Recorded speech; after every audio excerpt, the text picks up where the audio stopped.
দুধনৈ ব্যৱসায়ী সন্থাৰ 2022-2024 বৰ্ষৰ দ্বিবাৰ্ষিক সাধাৰণ সভা সম্পন্ন 9 জানুৱাৰীত অনুষ্ঠিত হোৱা সাধাৰণ সভাৰ কাৰ্যসূচী মৰ্মে ৰাতিপুৱা ব্যৱসায়ী সন্থাৰ পতাকা উত্তোলন স্মৃতি তৰ্পণ আৰু সিদ্ধিদাতা প্ৰভু গণেশ বাবাৰ প্ৰতিমূৰ্তিত বন্তি প্ৰজ্বলন কৰা হয়।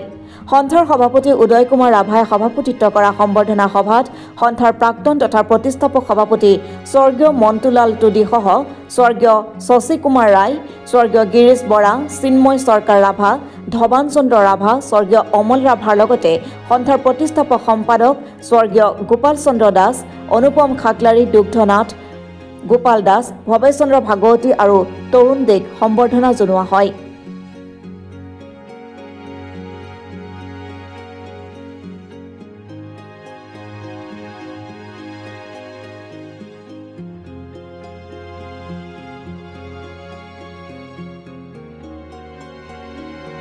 ইয়াৰ উপৰিও APSC CCE পৰীক্ষাত সফলতাৰে উত্তীৰ্ণ হোৱা দুধনৈ বাবুপাৰাৰ মৃদুস্মিতা ৰায়ক একোখনকৈ সম্বৰ্ধনা পত্ৰ, চেলেং, ফুলাম গামোচা আৰু এটাকৈ স্মাৰকেৰে সম্বৰ্ধনা জনোৱা হয়।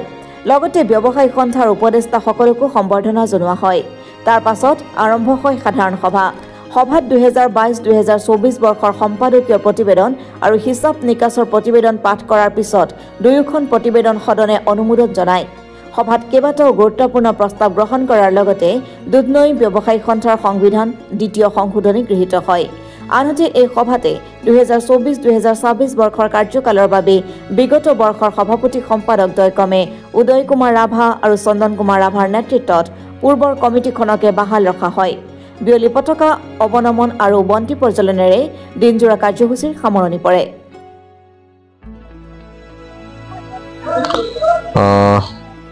ধন্যবাদ জনাইছোঁ সকলো ব্যৱসায়ী সন্থাৰ অন্তৰ্ভুক্ত সদস্যবৃন্দলৈ, ব্যৱসায় তথা ব্যৱসায়ী বন্ধু, আৰু আজি এই পঞ্চদী বাৰ্ষিক সাধাৰণ সভাত সভাপতিত্ব কৰা সভাপতি মহোদয় লগতে সমূহ কাৰ্যকৰী বিষয়ববীয়া। আচলতে আজি আমাৰ যিটো কাৰ্যকৰী সাধাৰণ সভা হৈ গ'ল, তাত আপোনাৰ আজি পুৰণি কমিটি ভংগ, নতুন কমিটি গঠন আছিলে। বহুত ভাগ বিতৰক কৰাৰ মাজত আকৌ সেই পুৰণি কমিটিকে ৰাইজে সমৰ্থন জনালে, বাহাল ৰাখিলে, আৰু আগন্তুক দিনত আমিও সেইমতে ভাল কাম কৰি যাব পাৰিম বুলি এটা আশা থাকিলে। আৰু এই চেগতে মই আপোনালোক সংবাদকৰ্মীকো ধন্যবাদ জনাওঁ আপোনালোকৰ সহায় সহযোগিতাৰ কাৰণে। এইখিনিতে মই আমাৰ যিটো যোৱা কাৰ্যকৰী বিষয়ববী আছে সকলোকে মই ধন্যবাদ জনাম, কাৰণ তেওঁলোকৰ প্ৰচেষ্টাৰ অবিহনে এইখিনি কাম কৰা সম্ভৱ নাছিল মোৰ কাৰণে। সকলোৱে সহায় সহযোগ আগবঢ়াইছে প্ৰতিটো দিশতে, প্ৰতিটো ক্ষেত্ৰতে, য'ত আজি আমি প্ৰাক্তন দুধনৈ ব্যৱসায়ী সন্থাৰ সভাপতি সম্পাদকসকলক সম্বৰ্ধনা জ্ঞাপন কৰিব পাৰে আজি বহুত সুখী তথা আনন্দিত।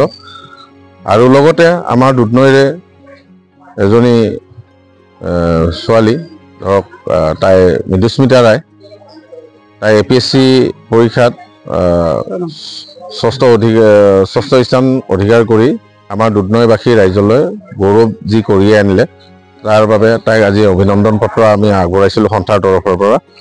আৰু তাইও কিছুমান বস্তু আমাক শ্বেয়াৰ কৰিলে, যিটো খুব ভাল লাগিল।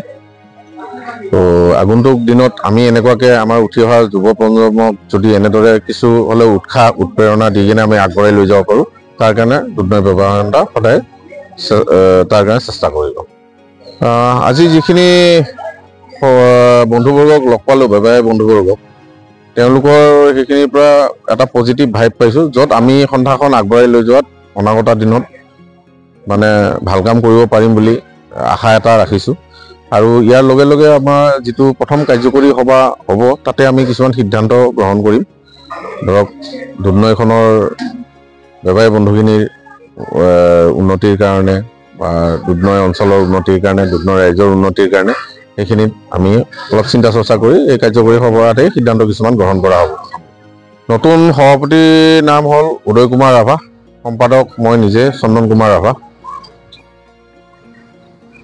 আৰু লগতে আমাৰ কাৰ্যকৰী সভাপতি হৈছে তৰুণ দে। আমাৰ সহ-সম্পাদক আছে শংকৰ দাস, প্ৰাঞ্জল নাথ, হৰিশ ৰাভা, লগতে কাশ্মীৰ ৰাভা। আমাৰ কাৰ্যালয়ৰ সম্পাদক বিজয় দাস।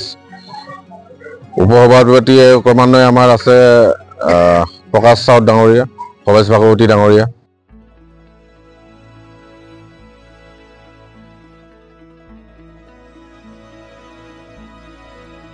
দুধনৈৰ পৰা ভৱেশ চন্দ্ৰ ভাগৱতীৰ ৰিপৰ্ট, অসম টুডে।